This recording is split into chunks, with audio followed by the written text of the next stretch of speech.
வணக்கம். நீங்கள் இணைந்திருப்பது உதயன் டிஜிட்டல் வலையொலியின் பிரதான செய்திகளுடன். செய்தி தொகுப்பு உதயன் டிஜிட்டல் செய்தி பிரிவு.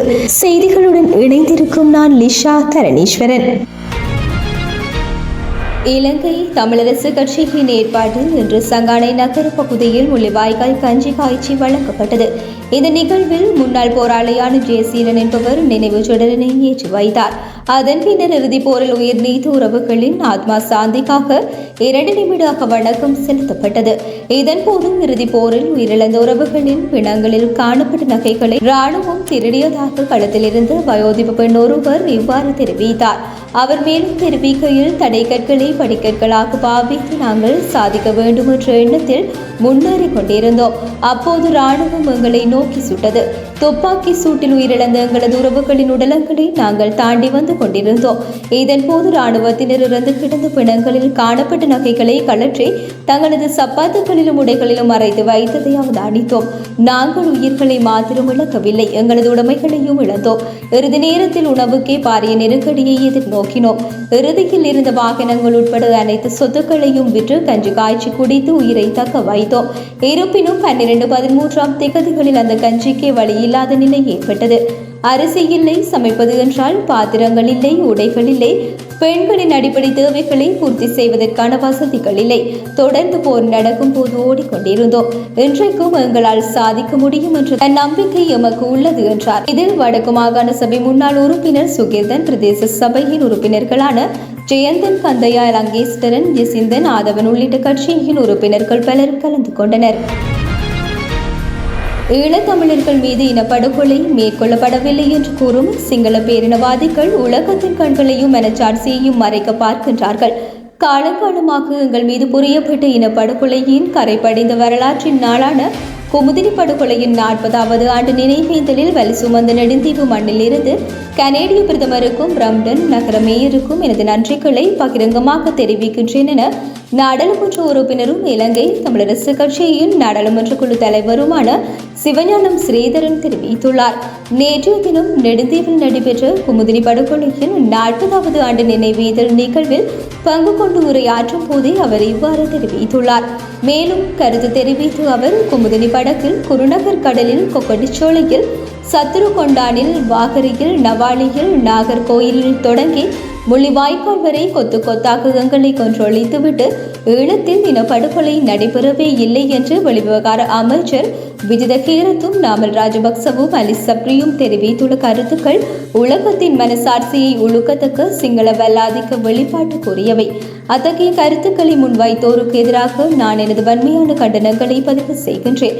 இத்தகைய இனவாதம் கொப்பளிக்கும் இலங்கையின் ஆட்சியாளர்களுக்கு மத்தியில் ஈழத்தில் நடந்தது இனப்படுகொலைதான் என்பதற்கான சர்வதேச சாட்சியமாக பிரம்டனில் இனப்படுகொலை நினைவு தூபியை நிறுவிய கனேடிய பிரதமர் மாண்புமிகு மார்கானி, பிரம்டன் நகர மேயர் பற்றி பிரவுன் ஆகியோரோடு இதற்கு காரணமான அனைவருக்கும் எமது நன்றிகள் என்றார்.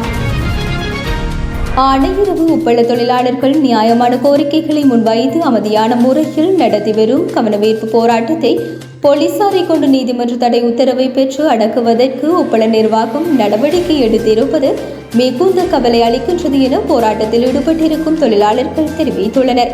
கிளிநொச்சி ஆணையிரவு உப்பளத்தில் உற்பத்தி செய்யப்படும் உப்பினை வெளியிடங்களுக்கு கொண்டு சென்று பொதி செய்யும் செயற்பாட்டுக்கு எதிர்ப்பு தெரிவித்து உப்பளத்தின் தொழிலாளர்களால் நடாத்தப்பட்ட போராட்டத்திற்கு நீதிமன்ற தடை உத்தரவு பெறப்பட்டுள்ளது.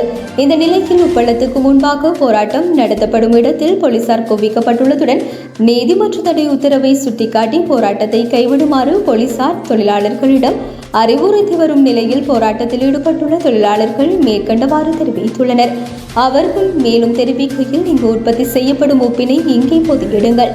மன்னார் அம்பாந்தோட்டை புத்தளத்துக்கு கட்டி உப்பினை கொண்டு செல்வதை நிறுத்தி ஆணையிரவில் பொதியிடுங்கள். தொழிலாளர்களுக்கு தினமும் வேலை வழங்க வேண்டும்.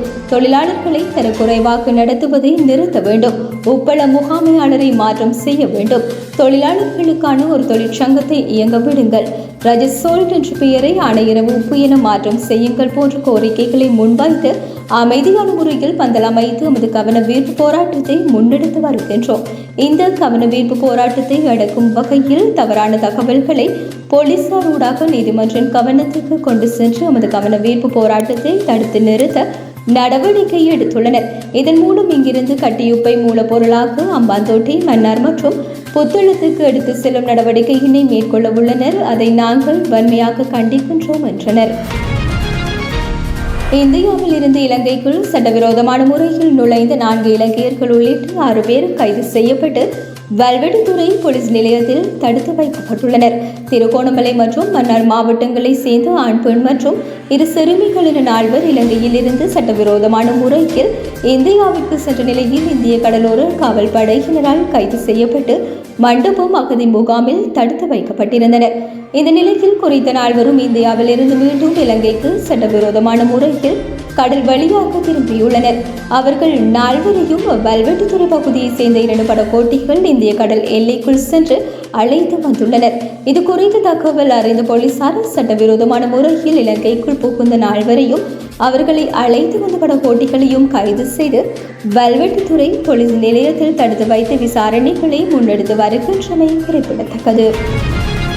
பணியிடை நீக்கம் செய்யப்பட்ட போலீஸ் அதிபர் தேசபந்து தென்னகோன் தனக்கு எதிரான தவறான நடத்தை மற்றும் கடுமையான பதவி துஷ்பிரயோகம் தொடர்பான குற்றச்சாட்டுகளை விசாரித்து அறிக்கை அளிக்க நியமிக்கப்பட்ட விசாரணை குழுவின் முன் எதிர்வரும் திங்கட்கிழமை முன்னிலையாக உள்ளார்.